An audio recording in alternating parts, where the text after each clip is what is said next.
The train's whistle cut through the February cold as Julia Brennan stepped onto the platform. 3 small hands clutching her skirts. Peter stood to her left, 8 years old and trying to be brave. Catherine pressed against her right side, 6 and wide-eyed.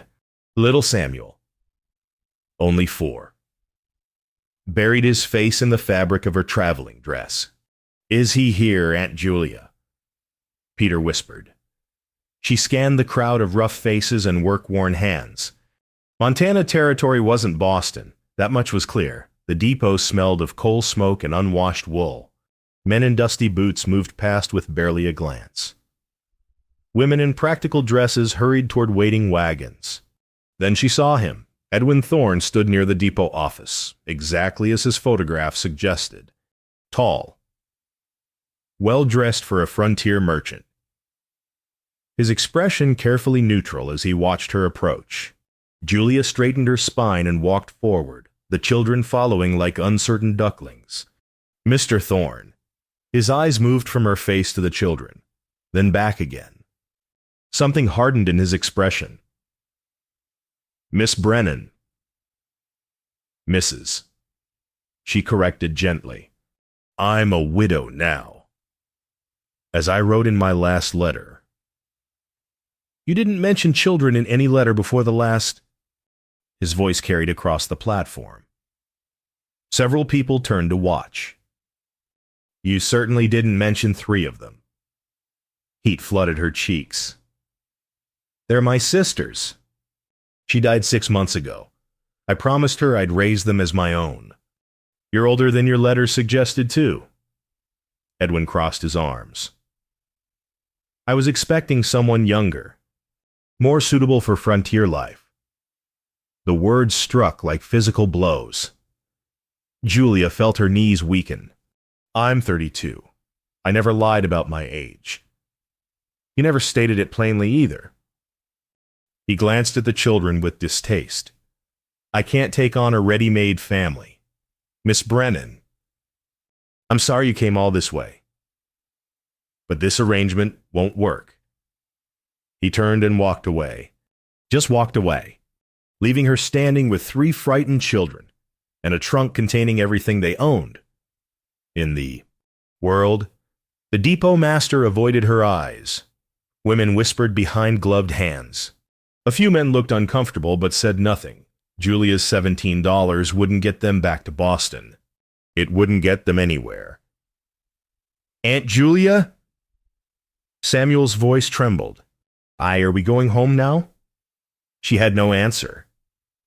The wind cut through her Boston coat. So inadequate for this raw frontier cold. Her legs finally gave out and she sank onto her trunk, unable to stand another moment. The platform slowly emptied around them. The train pulled away with a great hiss of steam. Julia closed her eyes against tears that would help nothing. Bye. Mama would know what to do," Catherine whispered. But Mama was dead, and Julia was failing her sister's children before they'd even begun their new life. William Morrison had come to town for supplies, not salvation. He loaded fence wire into his wagon bed and tried not to think about the empty house waiting at the ranch. By Nanshinsberg Destau, 3 years since Margaret's death, and still every room echoed with absence. The train whistle drew his attention. He watched passengers disembark, remembering when he'd met Margaret at this same depot a dozen years ago. She'd been so alive, so full of plans for their future. Then he saw the rejection happen. A woman stood with 3 children, facing a well-dressed man whose body language screamed refusal. William couldn't hear the words from across the platform, but he saw her face when the man walked away, saw her sink onto a battered trunk, saw 3 small children press against her in confusion and fear. Something in that moment pierced the armor he'd built around his grief. This woman had come west expecting marriage and found public humiliation instead. Yet she sat with dignity intact, comforting the children even as her world collapsed. William's feet moved before his mind caught up. Shaspenong. He crossed the platform with purpose, aware of curious stares following him. The woman didn't look up until his shadow fell across her. Red-rimmed eyes met his, guarded and exhausted. "Ma'am." He touched his hat brim. "Name's William Morrison. I have a ranch about an hour from town." "I'm sorry, Mr. Morrison. But if you're looking for hired help, I don't think—" "I'm not—" He bent and picked up her trunk, settling its weight on his shoulder. The crowd had grown quiet, watching. Good. Let them witness this. "You're my wife. These are our children. The wagon's just there." Her mouth opened. No sound came out. "These folks saw you abandoned." William continued, his voice carrying. "I'm saying you're claimed. If anyone has objections, they can speak now." Edwin Thorne pushed through the crowd. "Now see here. Morrison, I don't see anything." William's tone could have frosted glass, except a woman who kept her word and a man who didn't keep his. That about sum it up. Thorne's face reddened, but he said nothing more. William looked down at the woman, offering his free hand. "Mrs. Morrison, let's get these children out of the cold." She stared at his hand like it might be a mirage. Then slowly, she took it. Her fingers were ice cold through her thin gloves. He helped her stand, noting how she steadied herself against the trunk. The oldest boy gathered the smaller children, and they followed William to his wagon. "So, Dad." He loaded the trunk, then lifted each child into the wagon bed. The woman, his wife, apparently climbed onto the seat without assistance despite her trembling. William took the reins and guided the horses away from the depot. Away from staring eyes and wagging tongues. No one spoke until town disappeared behind them. "Why?" Her voice barely carried over the wagon wheels. "You don't know me." "No, ma'am, I don't." William kept his eyes on the road. "But I know what I saw back there. You kept your word to someone, brought these children west because you promised. That tells me more about your character than a dozen letters would. I have nothing to offer you. No dowry. No prospects. Just 3 orphan children and $17. I have a daughter," William said quietly. "Emma's 11. Her mother died 3 years ago, bringing our son into the world. He died too. 6 hours after Margaret." He paused, throat tight. "Emma needs a mother. These children need a father. And you deserve someone who values loyalty over vanity. What are you proposing?" "A practical arrangement. We'll marry proper. But you'll have your own room until you choose otherwise. No expectations beyond honesty and time to know each other. I won't rush you into anything you're not ready for." She was quiet for a long moment. "What are their names?" She nodded toward the children. "I'd like to know yours first." "Julia." A ghost of a smile touched her lips. "Julia Brennan." "William Morrison." He glanced at her. "But you can call me Will." The Morrison Ranch unfolded before them as the sun touched the western mountains. Substantial outbuildings, sturdy corrals, a house that spoke of prosperity and care. Yet something about it felt hollow, like a beautiful shell with nothing living inside. A girl appeared on the porch as they approached. A nice day in Kai, tall for 11, dark-haired like William, her face carefully blank. "Emma," William called. "Come meet our family." The girl's eyes widened, but she obeyed, walking down the steps with measured steps. She studied Julia and the children without speaking. "This is Julia," William said. "She's going to be staying with us, and these are Peter, Catherine, and Samuel." "Hello," Emma said politely. Nothing more. Julia understood that guarded look. She'd seen it in the mirror often enough after her own losses. "It's nice to meet you. Emma?" I hope we won't be too much trouble. Inside. The house revealed William's 3-year struggle. Everything was clean and organized. But cold somehow. Sparse. A home maintained but not lived in. The kitchen showed the most telling signs: a coffee pot sitting empty. Dishes washed but stacked unused. No evidence of real cooking in what looked like weeks. I'll show you your room. William carried her trunk upstairs. Emma's room is there. Mine's at the end. You'll be here. He opened a door to a small but comfortable space with a window overlooking the mountains. Thank you. Julia set her carpet bag on the bed. I meant what I said earlier. No rushing, no expectations. We'll take time to know each other proper. He paused in the doorway. But the children, they're mine now. Same as if I'd sired them. I want you to know that. Julia's throat tightened. You're a good man. Will. Just trying to do right. He cleared his throat. I'll get supper started. Emma usually helps, but she's not much for cooking yet. That evening was awkward, as first nights always are. Emma sat silent while the younger children picked at their food, too overwhelmed to eat. William's attempt at stew was edible, but barely. Julia kept up gentle conversation, not forcing anything, just offering presents.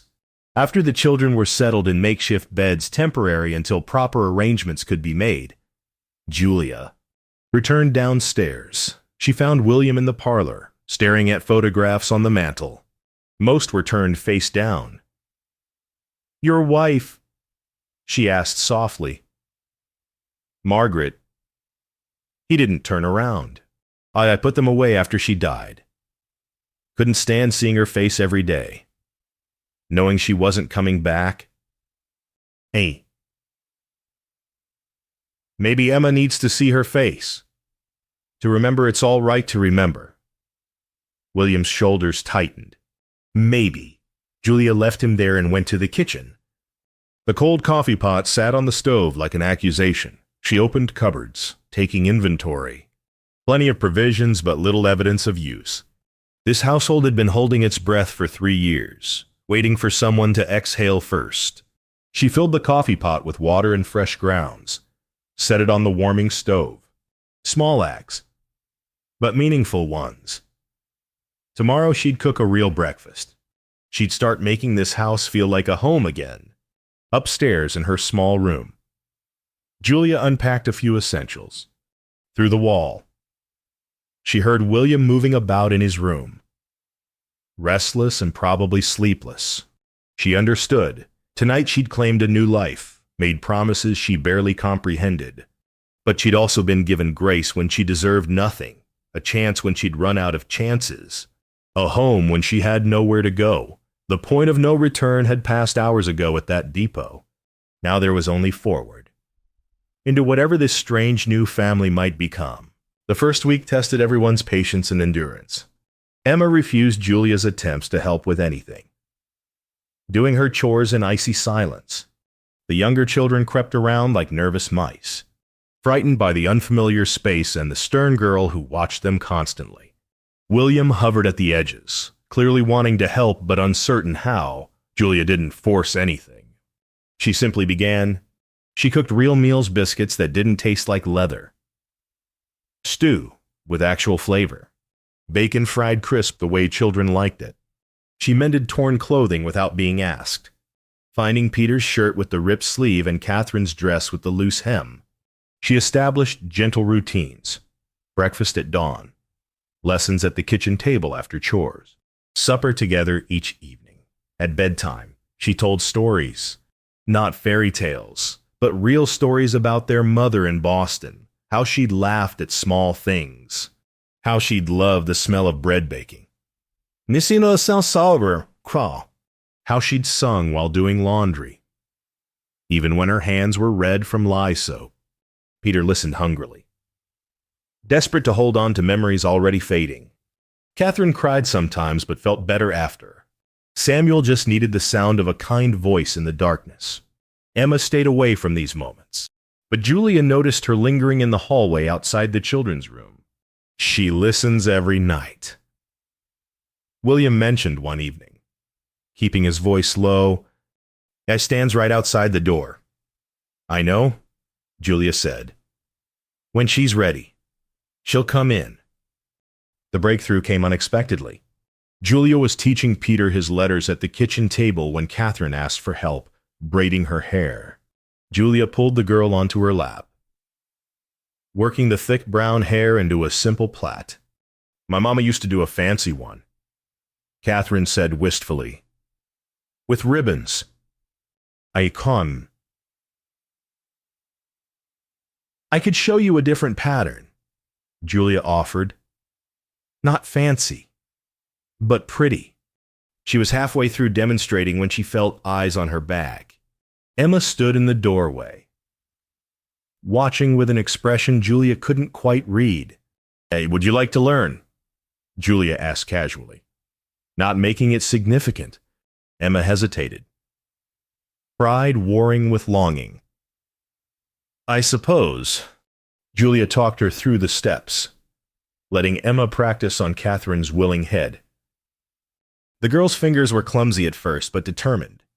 When she finally managed the pattern correctly, genuine satisfaction crossed her face. There now, Julia said warmly. You've got it. I need to know. It's not that hard, Emma muttered, but her cheeks were flushed with pleasure. That evening, while Julia prepared supper, she heard something that stopped her cold. Laughter. Real, unself-conscious laughter coming from the parlor where Emma was showing Catherine and Peter a card game. William appeared in the kitchen doorway, his expression unreadable. I haven't heard that sound in 3 years. She's a good girl, Julia said. Just needed permission to be young again. You've given that to her. His voice was rough. Given it to all of us. I think. He stood there another moment, like he wanted to say more, then retreated. But Julia had seen something crack in his carefully maintained walls, something that looked almost like hope. That night, lying in her small bed, Julia listened to the house settling around her, no longer holding its breath, beginning, finally, to breathe. The spring storm hit hard 2 weeks later, pinning everyone inside for 3 days straight. Wind howled around the eaves and rain hammered the roof. The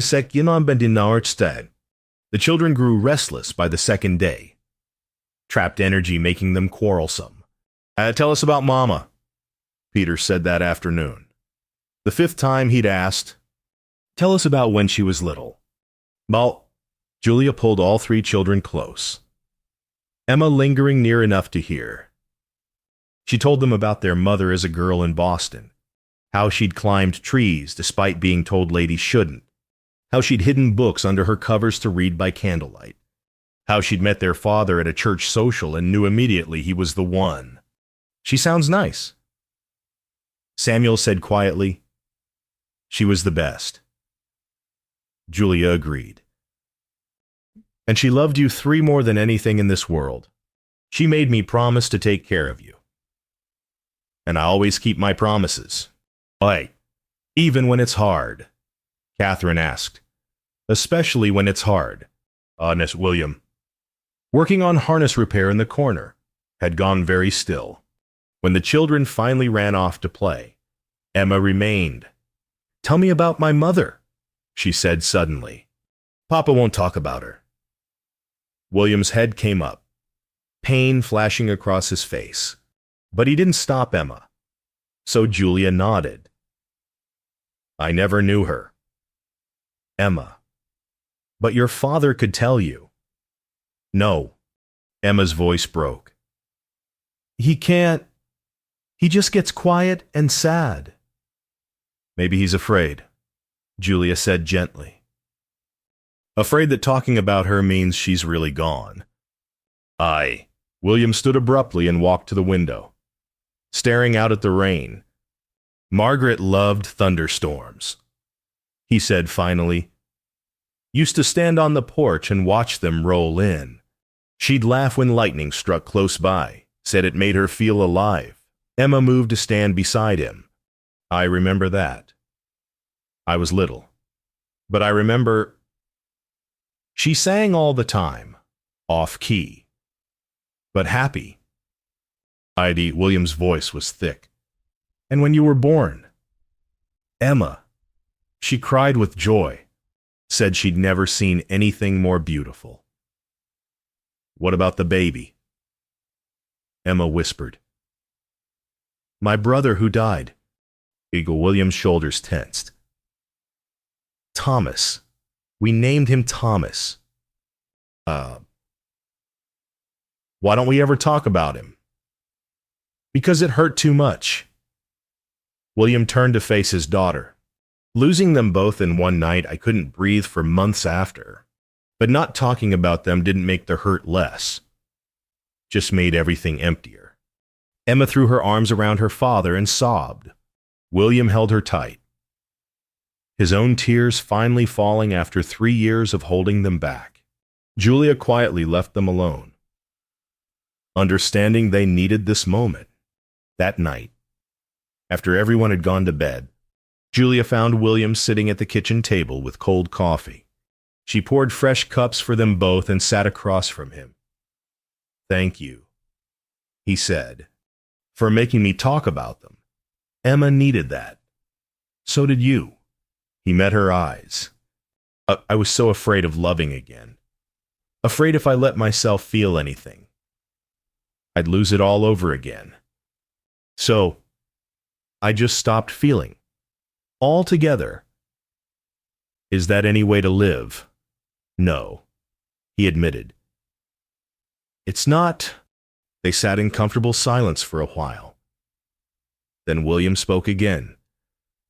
Julia, I want you to know watching you with these children has shown me something. Healing isn't betraying the people we lost. It's honoring them by choosing to live fully again. Julia's breath caught. That's a hard lesson to learn. You've taught it to me anyway. He reached across the table and took her hand. I'm grateful you're here. More grateful than I can say. His hand was warm and calloused from ranch work. Julia didn't pull away. I'm grateful too. You gave me hope when I had none left. They sat like that until the lamp burned low. Two wounded people finding unexpected solace in each other's company. March brought warmer days and a cruel reminder that the outside world still had opinions. Edwin Thorne, it seemed, couldn't let his rejection go. He spread poison through town. Julia had trapped William into marriage. She was after his money. The children weren't really hers, but street urchins she'd collected for sympathy. The rumors crept back to the ranch through well-meaning neighbors. Mrs. Patterson mentioned it while returning a borrowed bread pan. Mr. Davis brought it up while discussing cattle prices, always carefully, always wrapped in concern. But the message was clear. People were talking. Emma heard the worst of it at school. She came home one afternoon with red eyes and clenched fists. What happened? Julia asked immediately. Nothing. Emma. The girl's face crumpled. Sarah Mitchell said you're not my real mother. Said her mama told her you're just pretending so you can get Papa's money. And Beth Anderson said her father thinks Papa's gone soft in the head, marrying a desperate stranger. Oh. Julia felt the words like physical blows. Oh, sweetheart. They said you'll leave, that nobody stays when things get hard. Is that true? Are you going to leave us? No. Julia pulled Emma close. I'm not leaving. But doubt had taken root. When Julia went to town 2 days later for supplies, she felt the stares and whispers like ice down her spine. Women she'd smiled at before, now turned away. Mrs. Henderson, who'd seemed friendly at church, crossed the street to avoid her. At the general store, Mrs. Clark looked at her with open disapproval. Quite the hurry you were in to marry, Mrs. Morrison. Excuse me. Just saying. Most folks court proper before making such permanent arrangements, especially when children are involved. Heat flooded Julia's cheeks. My arrangements with my husband are our business. Everything's everyone's business in a small town. Dear.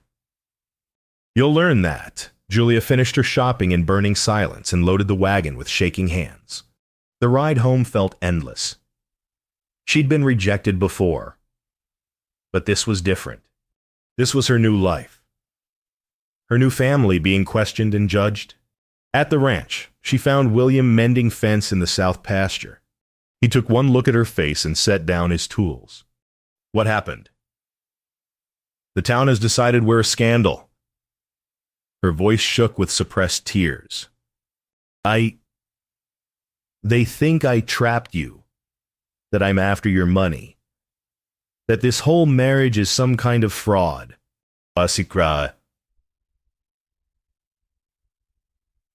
Let them think what they want. Emma came home crying because girls at school are mocking her.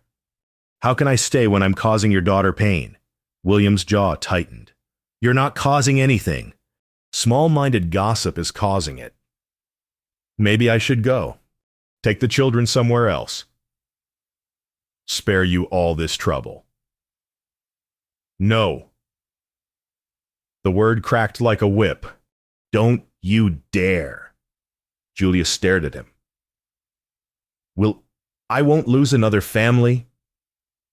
His voice was raw. I lost Margaret and Thomas, and I barely survived that. These past weeks, watching this house come back to life, seeing Emma smile again, hearing children's laughter, I won't give that up, because people can't mind their own business. But the scandal. There's no scandal in honoring your word. No scandal in giving orphan children a home. No scandal in two lonely people choosing to build something together. He gripped her shoulders gently. Is that what we're doing? Julia, building something. She couldn't lie. Yes. Then we stand together. Let them gossip. Let them judge. We know the truth. Hey, but that night, lying awake in her room, Julia wondered if truth was enough against the weight of public opinion. And whether she had the courage to keep fighting for a place that maybe didn't want her after all. William didn't sleep. He stood at his window watching stars wheel overhead, wrestling with fear and longing in equal measure. By dawn, clarity came like the breaking light. He wouldn't lose his family to his own cowardice. Not again. At breakfast, he made an announcement. We're all going to church this Sunday. Julia's head came up. Will, I don't think, as a family. He continued firmly, together. No more hiding from gossip or letting other people decide who we are. People will stare. Emma said quietly, let them. William met his daughter's eyes. What matters more? What strangers think, or what we know to be true? Emma considered this. What we know. Exactly. He turned to Julia. I should have done this weeks ago. Should have stood up publicly and claimed you properly, not just at that depot. I'm doing it now. Einon. You don't have to defend me. Julia said softly. I'm not defending you. William reached across the table and took her hand, a gesture that had become natural over the past weeks. I'm claiming you. There's a difference. Peter looked between them with wide eyes. Are you and Aunt Julia getting married for real? We are married for real, William said. But maybe we haven't shown folks that clearly enough. That afternoon, Julia found William in the barn. He was brushing down his best horse with more force than necessary. You don't have to do this, she said. Face down the whole town on my behalf. Our behalf. He didn't stop brushing. You're my wife, Julia. Not in name only. Not as some practical arrangement. You're my wife because you've made this house a home again. Because you've given my daughter back her smile. Because when I wake up each morning, I look forward to the day instead of just enduring it. I adopt. Anayat. Julia's breath caught. Will, I know we agreed to take time, to know each other before making this real. He finally met her eyes. But somewhere along the way, it became real for me. And I need to know, is it real for you too? The question hung in the air between them. Julia had been guarding her heart so carefully. Afraid to hope, afraid to trust that this gift wouldn't be snatched away. But standing in the barn with late afternoon light slanting through the boards, she couldn't lie. Yes, she whispered. It's real. William crossed to her in 3 strides and pulled her into his arms. Not gently, but with the desperation of a drowning man finding solid ground. Julia clung to him, all her defenses finally crumbling. I'm terrified, she admitted against his chest. Terrified I'll lose this. That you'll realize I'm not worth the trouble. You're worth everything. His voice was fierce. And I'm terrified too. But I'm more afraid of not choosing this. Not choosing you. And regretting it the rest of my life. A small sound made them both turn. Emma stood in the barn doorway with all 3 younger children. Catherine was crying happy tears. Peter looked proud. Samuel just grinned. Papa, Emma said carefully, do you love her?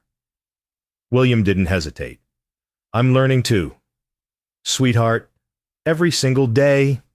Emma walked forward and took Julia's hand, pulling her to stand beside William. I then were really a family now, for real and forever. For real and forever. William confirmed. Emma looked at the younger children. Come on, group hug time. They all converged William and Julia in the center, children wrapping around them like vines around a trellis. In that moment, standing in the dusty barn, with 5 hearts beating in unison, Julia understood what she'd found. Not just safety or provision, but belonging. Home. Sunday loomed ahead. Whatever the town thought, whatever judgments waited, they would face it together. And somehow, that made all the difference. Sunday morning dawned clear and bright. Bigasam Soho. Julia dressed in the simple blue dress she'd worn for their quiet wedding ceremony. Weeks ago, the ceremony. That had felt like mere paperwork at the time, but meant everything now. William wore his best suit, the one he'd put away after Margaret's funeral. Emma and the younger children were scrubbed and nervous. Remember, William said as they climbed into the wagon. We're a family. That's all that matters. And the church sat at the edge of town, white clapboard gleaming in morning sun. Wagons and horses crowded the yard. William helped Julia down. Then the children. And they walked toward the entrance as a unit. Conversations stopped as they entered. Heads turned. Mrs. Clark's eyebrows rose. Edwin Thorne, sitting near the back, looked distinctly uncomfortable. The minister, Reverend Walsh, paused in his greeting of parishioners. William walked his family down the center aisle to a pew midway forward. The silence felt thick enough to cut. Emma gripped Julia's hand tight. Catherine pressed against her other side. Peter and Samuel flanked William. Before the service could begin, William stood. Julia's heart hammered. What was he doing? Friends, William said, his voice carrying clear and steady. I'd like to say something before we start. Reverend Walsh blinked. Mr. Morrison, this is irregular. Won't take long. William's gaze swept the congregation. Most of you know that Julia came to our town expecting to marry Edwin Thorne. He rejected her publicly at the depot because she was too old and had taken in her dead sister's 3 children. I witnessed that rejection. Edwin shifted uncomfortably in his pew. People were staring at him now. I also witnessed something else. William continued. A woman who'd traveled 2,000 miles to honor her word. A woman who'd promised her dying sister to raise 3 orphans, and kept that promise even when it cost her everything. I saw courage and loyalty in the kind of character this territory claims to value. His voice grew firmer. So I claimed her. Right there at that depot. In front of everyone. I claimed her as my wife and those children as mine. Not out of pity. Not out of charity. But because I recognized something precious when I saw it. Julia's eyes burned with tears. Around them, the congregation sat frozen. For 3 years, William said, I've been half alive. Surviving, but not living. Margaret died, and I died with her in every way that mattered. My daughter Emma stopped smiling. This house became a tomb we just happened to sleep in. He looked down at Julia, his expression tender. Then Julia came. And suddenly there was laughter in my house again. Real meals on the table. Emma braiding her hair and giggling with her new sister. 2 little boys learning to be brave and kind. A woman who looked at my grief and didn't run from it, but walked through it with me until I found my way back to the light. His voice roughened.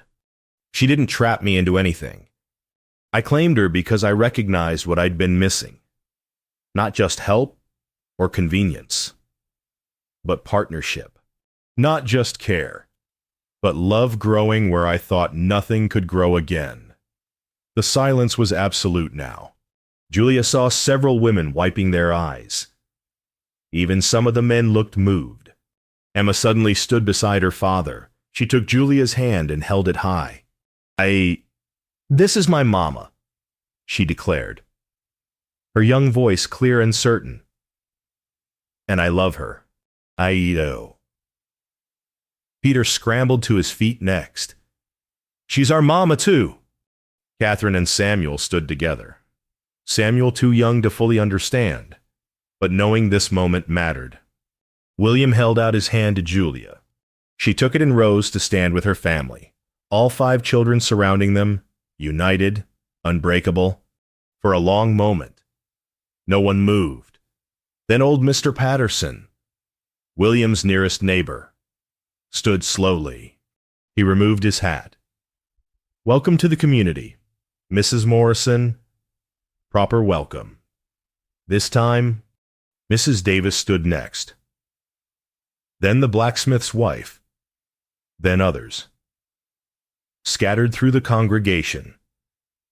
Not everyone, Mrs. Clark remained seated. Edwin Thorne looked furious. A few others kept their places. But enough. More than enough. Reverend Walsh cleared his throat. Well then, shall we worship? The service proceeded, but Julia barely heard the words. She sat with William's hand warm in hers, children pressed close on either side, and felt the weight she'd carried for so long finally lift. After church, several families approached with genuine kindness, invitations to supper, offers of help with planting season. Like a day if I, Mrs. Davis hugged Julia and whispered, You're braver than I gave you credit for. Walking back to the wagon. Emma skipped ahead with Catherine, the 2 girls laughing together. Peter helped Samuel climb into the wagon bed. William held Julia back for just a moment. Thank you, she said softly, for standing up for us. For us, he corrected. Always us now. He kissed her then. Not hidden away, but in full view of anyone who cared to look. a claiming kiss. A promise, a declaration that some things mattered more than public opinion. As they drove home under spring sunshine, Julia felt peace settle into her bones. The crisis had passed, not through conflict, but through courage. The courage to stand for truth and love. Despite the cost, April arrived with determined warmth. Early crocuses pushed through melting snow around the house. The days stretched longer, and with them came new rhythms. Julia unpacked the last items from her trunk. Small things she'd saved from Boston. Family photographs in worn frames, a locket with her sister's picture inside, a sampler their mother had stitched decades ago. She placed them carefully on the mantel beside the photographs. William had finally turned face up. "E dette safais mis." Margaret's kind face smiled from the frame. And Julia smiled back. No competition. No replacement. Just one woman honoring another's legacy while building her own. The ranch thrived with the season. Emma taught Peter and Catherine to ride, patient with their mistakes, and proud of their progress. She'd blossomed over the past months, laughing freely now, chattering through meals instead of sitting in wounded silence. Sometimes Julia caught her humming while doing chores, the same habit Margaret had apparently had. It's Sansi. She's so much like her mother. William mentioned one evening, watching Emma help Samuel feed the chickens. She's like both her parents. Julia replied, strong like you, joyful like Margaret. She's becoming exactly who she's meant to be. Peter had learned all his letters now and was working through a simple reader with determination that made Julia's heart swell. Catherine helped in the garden, gentle with the seedlings, nurturing them like the babies she pretended they were. Samuel followed William everywhere, a devoted shadow, learning how to be a man by watching the best example he could have found. One warm afternoon, Julia planted the kitchen garden properly, beans and squash and tomatoes, herbs along the border. William found her there, dirt under her fingernails and satisfaction on her face. Margaret used to love gardening, he said, settling beside her. Said it proved hope was real. You plant tiny seeds and trust they'll become something beautiful. She was right. Julia wiped sweat from her brow. That's what we're all doing, isn't it? Planting seeds and trusting. William pulled her close despite her protests about being dirty. Best crop I ever planted. I calmed that evening. After the children were settled in bed, they sat on the porch watching stars emerge. The spring air smelled of new grass and possibilities. William held Julia's hand, his thumb tracing idle patterns on her palm. I've been thinking, he said quietly, about that day at the depot. That terrible day. That day I found my family. He turned to face her. I told myself I was doing you a kindness, giving you a place when you had nowhere to go. But truth is, you saved me, saved all of us. Julia leaned her head against his shoulder. We saved each other. That's how the best things work.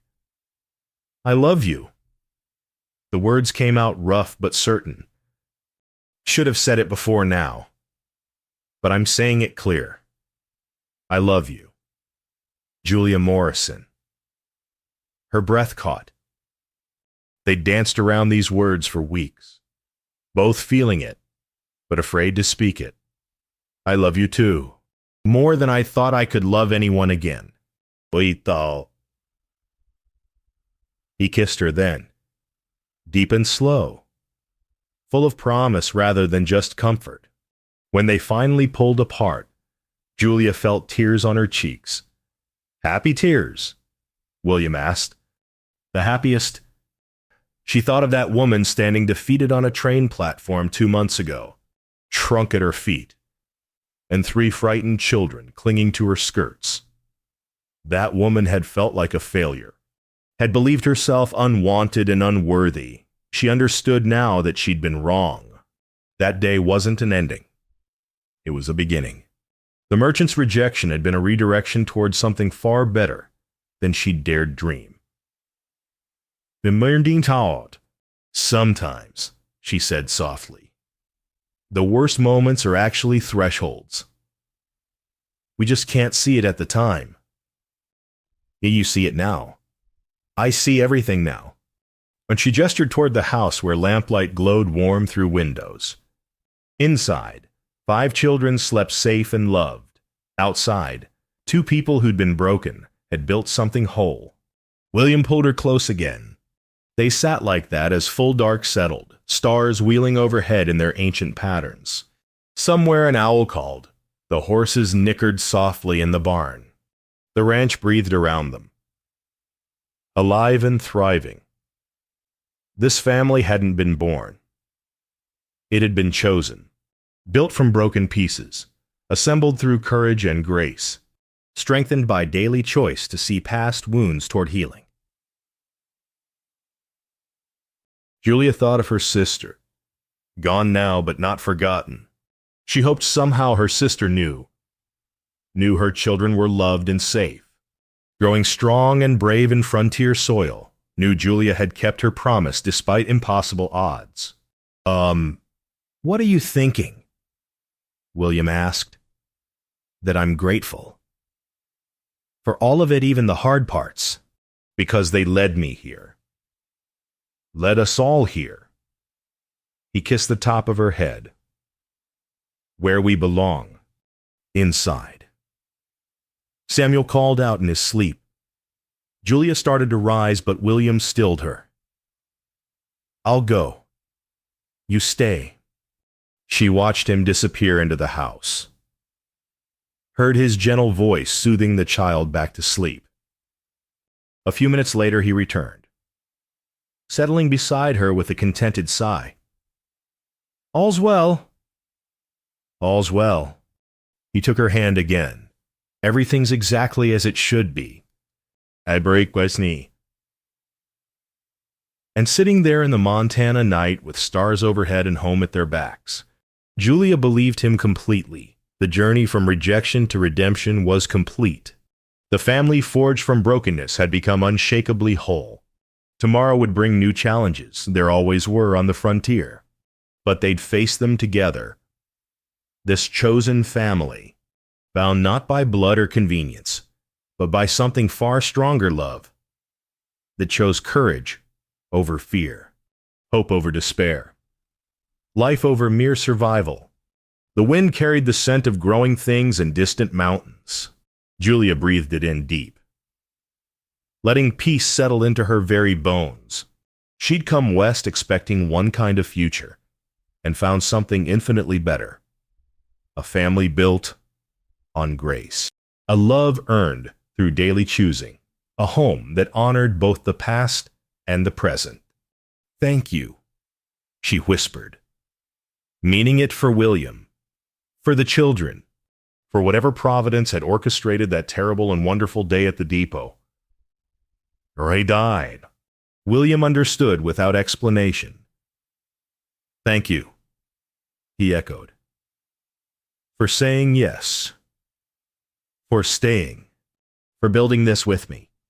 They sat in comfortable silence as the night deepened around them. 2 souls who'd found each other across impossible distances, who'd chosen hope when despair seemed wiser, who'd trusted in something better and received more than they'd ever imagined. The Morrison Ranch was whole again, and in the quiet of the frontier evening, that wholeness felt like the truest miracle of all.